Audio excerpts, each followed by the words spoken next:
കേരളത്തിൽ എയിംസ് യാഥാർത്ഥ്യമാക്കുമെന്ന വലിയൊരു പ്രഖ്യാപനം തന്നെയാണ് ബി.ജെ.പി തങ്ങളുടെ പ്രകടന പത്രികയിലൂടെ നടത്തിയിരിക്കുന്നത്. തിരഞ്ഞെടുപ്പ് വാർത്തകൾ സ്പോൺസർഡ് ബൈ BLM. പാർട്ടി ഏതുമാകട്ടെ എല്ലാവരും വോട്ട് ചെയ്യുക. ഈ മത്സരോത്സവം ഏറ്റവും നല്ല സർക്കാരിനെ ലഭിക്കാൻ.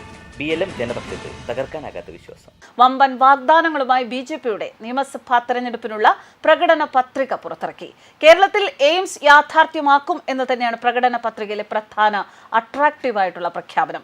തിരുവനന്തപുരത്തും കോഴിക്കോടും മെട്രോ റെയിൽ പദ്ധതി നടപ്പാക്കുമെന്നും തിരുവനന്തപുരം മുതൽ കണ്ണൂർ വരെയുള്ള അതിവേഗ പാത യാഥാർത്ഥ്യമാക്കുമെന്നും പ്രകടന പത്രികയിലുണ്ട്. നിർധന കുടുംബങ്ങൾക്ക് വർഷത്തിൽ 2 LPG സിലിണ്ടർ സൗജന്യമായി നൽകും. ഓരോ വീടിനും പ്രതിമാസം 20,000 ലിറ്റർ സൗജന്യ കുടിവെള്ളം, ക്ഷേമ പെൻഷൻ 3,000 രൂപയാക്കും തുടങ്ങിയ പ്രഖ്യാപനങ്ങളും പ്രകടന പത്രികയിലുണ്ട്.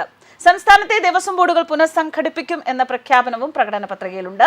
ഇതിനു പുറമെ ശബരിമലയിലെ സ്വർണ്ണക്കൊള്ള കേസ് CBI അന്വേഷിക്കുമെന്നും പ്രകടന പത്രികയിൽ പറയുന്നു. പ്രകടന പത്രിക BJP ദേശീയ അധ്യക്ഷൻ നിതിൻ നവീൻ പ്രകാശനം ചെയ്തു.